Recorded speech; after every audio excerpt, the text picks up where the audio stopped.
যাদের ভীষণভাবে হাতের রেখা নিয়ে জানার আগ্রহ রয়েছে, কিংবা এমন কিছু বিষয় নিয়ে জানার আগ্রহ যেটা হয়তো গতানুগতিক আপনারা বিভিন্ন অনুষ্ঠানে খুব একটা শোনার সুযোগ পান না। হয়তো সেখানে আমরা হরোস্কোপের কথা বলি, কিংবা আমরা হয়তো সংখ্যাতত্ত্বের সম্বন্ধে জানি, এই বিষয়গুলোর উপরে হয়তো শোনেন।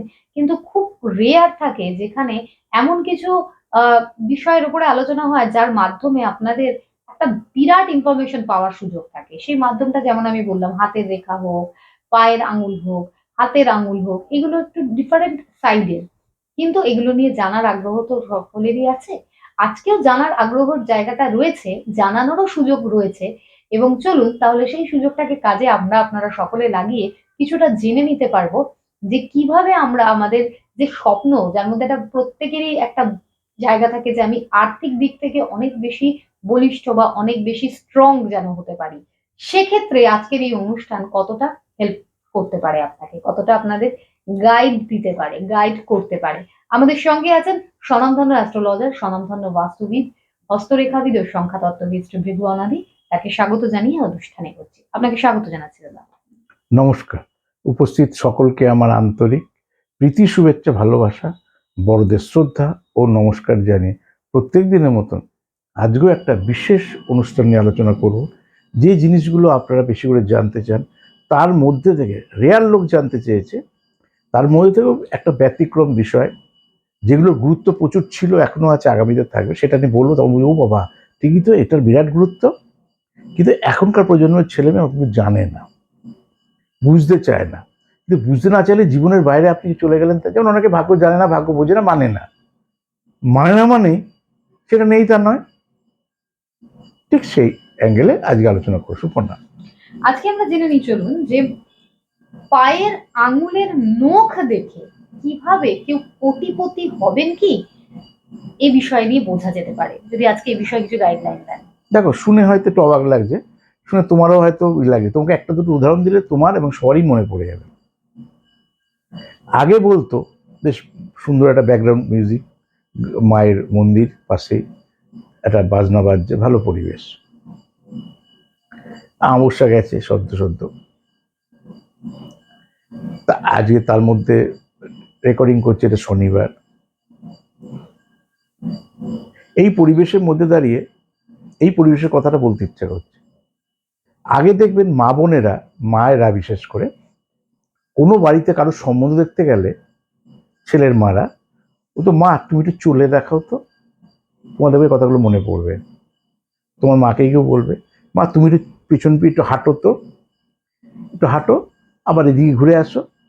সে পায়ের নখ থেকে মাথার চুল পর্যন্ত সেই সিনিয়র মানুষটা কি কি জানে তাই দেখতো। সে তো এমনি মেয়েকে উঠতে বলতো না। তারা সেই লক্ষণগুলো দেখে বিবাহ দিত। এ কথাটা মিথ্যা নয় তো?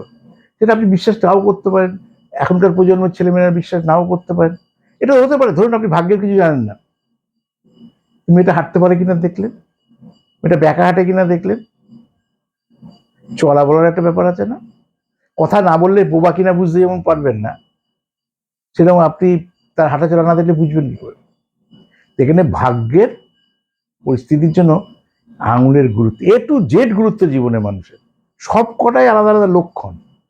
কোন সময় কোন লক্ষণগুলোকে আমরা ডিসাইড করব।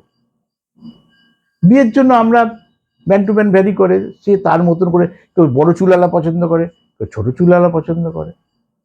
কেউ কোনো ছেলে বড় চুলালা দেখে নিয়ে গেল, তার শাশুড়ি বলছে ছোট চুল, ডিভোর্স হলো। মানে কত রকম ঘটনা জীবনে আছে।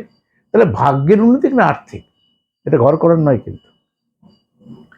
তা আর্থিক, তার মানে সেই পায়ের গুরুত্ব। পা থাকলে পায়ের, হাত থাকলে যেমন হাতের নখ থাকবে, কি সেই নখগুলো ফলস না হয়। সাধারণ নখ থাকে তারপর ফলস লাগায়, নখ নেই তার মধ্যে ফলস লাগিয়েছে তা তো হয় না। আসুন পা দুটোকে আগে দেখুন। আগে ডান পা দাদা ভাইয়েরা, মা বোনেরা বাঁ পা, যেন হাতে ডান হাত আগে দেখি পা পাত পরে, সেরকম পাটা পাতুন। পেতে তো আমরা সবসময় চলি, কিন্তু নিজের পায়ের দিকে নিজেরাই ভাবে লক্ষ্য করা হয়নি কখনো। পেতে আঙুলগুলোকে সোজা রাখো, সব গায়ে গায়ে রাখার চেষ্টা করুন। দেখুন আঙুলগুলো একই রকম ভাবে পড়ছে। যেমন হাত রাখলে কারো হাত ছুচালো শিল্পীর মতন থাকে, পায়ের নেচার আলাদা হয়। অর্থাৎ পায়ের নখের নেচার, নখের পায়ের কাটিং আলাদা আলাদা হয়। পাটাকে রাখুন, একে দেখুন, আপনার পা একরকম, আপনার ভাইয়ের পায়ের একরকম, আর বোনের পায়ের নেচার সব আলাদা আলাদা। আলাদা হবে না? হবে, হাতের মতনই। রাখুন, কোনোদিন দেখেননি, রেখে প্রয়োজনে একটা স্কেচ করুন। আরো বোঝার সুবিধার জন্য বললাম, একটা পেন্সিল বা রুল পেন্সিল দিয়ে পাটা ঝকঝক করে এগুন। আমাদের সিনিয়ররা অনেক সময় আমাদেরকে মারাটারা গেলে পায়ের ছাপ নেয়, এখানে পাটাকে এঁকে ফেলুন, স্কেচ করুন, তাহলে আউটলেটটা বুঝতে পারবেন। ভেতরটা নিজেকে দেখতে হবে, ওপরটা যে সব আঙুলগুলো সমানভাবে পেতে আছে। যেমন এইগুলো, আমি যদি এই আঙুলটা যে পেতে থাকি, এটা যদি পা ধরি, এই আঙুলগুলো কিন্তু আমার সব সমান। কিন্তু হতে পারে অন্য মানুষের আঙুল এটা উঁচু, এটা একটু নিচু, এটা একটু বেঁকা, হয় না? যে পায়ের আঙুলগুলো তাই হয়। পায়ের পাতাটা পাতার পর পায়ের আঙুলগুলো সব সমান কিনা দেখুন। যদি সমান থাকে এবং নখটা মেটে মেটে ফ্লেভার, নখের অনেক রকম কালার হয়, হাতের যেমন কালার হয়, নখের অনেক রকম কালার হয়। যদি মেটে মেটে ধরনের কালার থাকে, অর্থাৎ ওরম সাদা নয়, চামড়া দেখা যাচ্ছে, তার উপর একটা আমি খাপ বসিয়েছি, যেভাবে আমরা ফলস নখ লাগালে হয় সেটা নয়, কিন্তু যে স্বাভাবিক কালারটা থেকে একটু কালারের ডেপথটা বেশি কিনা, তাহলে এটা আপনার খুব শুভ লক্ষণ। লক্ষণ বলবো শব্দগুলো। যদি দেখেন তার মধ্যে পার্টিকুলার মিডল ফিঙ্গার, মানে আমাদের নখেরও মিডল ফিঙ্গার থাকবে, হাতের যেরকম থাকবে পায়েরও থাকবে, বুড়ো আঙুলের পরেরটাই ওই অর্থে মিডল ফিঙ্গার, আর হাতের ফার্স্ট ফিঙ্গারের পরে মিডল ফিঙ্গার, ওখানটা উঁচু কিনা একটুখানি, এই জায়গাগুলো একরকম। মিডল ফিঙ্গারটা হাত দিয়ে বোঝাচ্ছে, কিন্তু পায়ে পা তুলে তো বোঝাতে পারবো না, রাইট ওনের অসম্মান, এতটা পা তুলতে পারবো না, মোটা মানুষ বুড়ি বুড়ি আছে, নিজেই উল্টে পুল্টে যাবো লাস্টে। তাহলে আমাকে মাথায় রাখতে হবে পায়ের আঙুলটা আপনার এই জায়গাটা উঁচু কিনা, মিডল ফিঙ্গার যেটা আমরা আঙুলে বলি, সেটা পায়ের সেকেন্ড বুড়ো আঙুলের পরেরটা উঁচু আছে কিনা, যদি থাকে এটা খুব ভালো সাইন। আর সবগুলো সেম, শুধু বুড়ো আঙুলের মাঝের আঙুলটা একটু উঁচু রয়েছে, ডানা পায়ে রয়েছে, সেটাও বা পায়ে আছে কিনা, যদি থাকে 100% খুব ভালো। মা বোনের যদি বা পায়ে থাকে, তাহলে তার সঙ্গে যদি ডান পায়ে থাকে, তাহলে 100% শুভ। এইবার দুটো পাকে একত্রিত করুন, দুটো পাকে এরম ভাবে একত্রিত করুন, যেমন হাতকে করতে বলি, দুটো পাকে একত্রিত করুন। দেখুন প্যারাল হয়ে দুটো পায়ের, কোনোদিন করে দেখেননি তো, অদল বদল হয়। অদল বদল মানে কোনো পা ছোট থাকে, কোনো পা বড় থাকে, দুটো পা সেম আছে কিনা। আবার ওটা ড্রয়িং করুন দরকার হলে, একজন দাঁড়িয়ে আছে না, আর কেউ করে দিয়ে এঁকে দিলে ভাট করে আউটসাইডটা, তাহলে বুঝে ঠিক আছে কিনা। ঠিক থাকলে খুব শুভ লক্ষণ, তার মানে আপনি কোটিপতির দৌড়ে এগিয়ে আছেন, এগুলো একটা লক্ষণ তো। কিন্তু যদি তাকে দুটো পায়ের মধ্যে ছোট বড় আছে, ডিসব্যালেন্স আছে, তাহলে কিন্তু সেই লক্ষণটা আপনার জন্য কাজে লাগবে না। এরপর আমাকে দেখতে হবে পায়ের ওপর, পায়ের পাতা হয়, হাতের উপর যেমন রেখা হয়, ঠিক পায়ের পাতার ওপর কোনো স্পট আছে কিনা। কেটে গেছে এটা স্পট নয়, কিন্তু ওই স্পট না, জন্মগত কোনো তিল চিহ্ন, কোনো জরুল, কোনো জপ চিহ্ন, অন্য কোনো কিছু আমার ওটার উপর আছে কিনা। হাতের যেরকম রেখা হয়, পাতারও কিন্তু নেচার আছে। এই যে ধরুন কথার কথা বলছি, বৃদ্ধ হলে বিশেষ করে আমরা ওইভাবে সাধারণ মানুষ দেখি না, ছোটবেলায় ঠাকুমা ঠাকুমার অনেক বৃদ্ধ মানুষ এরকম টানতাম, এই এরকম হয়েছে, খুব নরম নরম লাগতো গালগুলো, হাত টাতগুলো। দেখো আমরা যে বয়স হচ্ছে, এই চামড়াগুলো কিন্তু আগের থেকে টানছে। এটা যদি আমি 80 বছর 90 বছর বয়সে, এগুলো কুচকে ফেলে নেচার, তখন এর মধ্যে এই অনুভূতিগুলো তুমি অল্প বয়সে বুঝতে পারবে না, তোমার হাতে চামড়া টান টান আজকে, একটা বাচ্চা ছেলে মেয়ের টান টান।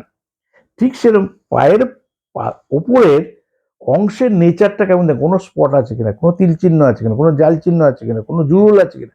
যদি কোনো জন্মগত স্পট থাকে, সেটা নেগেটিভ প্রভাব, আপনার অনেক কিছু ভালো থাকলেও সেটা খারাপ হবে। আর নেই 100% আপনার খুব ভালো, তা কোথায় রয়েছে, আমি কোটিপতি দৌড়িয়ে গিয়েছি। তাই এরকম অনেক কিছু লক্ষণ আছে, সেই লক্ষণের মধ্যে পায়ের একটা লক্ষণ। তবে নখ মানুষ ইচ্ছা মতন কাটে, এগুলো নিয়ে অনেক কিছু বলার আছে, অনেক সময় রিলসেও, ছোট ছোট রিলসেও বলি। চেষ্টা করবেন জন্মবারে বা জন্ম মাসে কখনোই নখ, সেই নখ পরিষ্কার করা, ফলস নখ লাগানো, নখকে নিয়ে কোনো পরিচর্যা করার চেষ্টা করবেন না। অন্য দিনগুলো করুন। আমার জন্মবার বুধবার, তাই বৃহস্পতি শুক্র শনি রবি সোম মঙ্গল করি, জন্মবারে করবো না, জন্মতিথিতে করবো না, জন্ম নক্ষত্রে করবো না, এগুলো খেয়াল রাখার চেষ্টা করবো। এরকম অনেক কিছু বলবার রয়েছে লক্ষণ, যে লক্ষণ, প্রত্যেকটা লক্ষণ, এই যে মেয়েদের বিশেষ করে দেখে নিয়ে আসতো, দেখবেন বলা আছে সন্তান সংসার সুখের হয় রমণীর গুণে। তার মানে কি পুরুষের ভূমিকা নেই? অবভিয়াসলি আছে। কিন্তু একটা মেয়ে একটা ছেলের ঘরে আসে, তারপর তাদের লাইফস্টাইলে পরিবর্তন ঘটে। এই কারণে মেয়েদের চলা বলাগুলো দেখতো, চুল দেখতো। চুল নিয়ে অন্যদিন আলোচনা করব।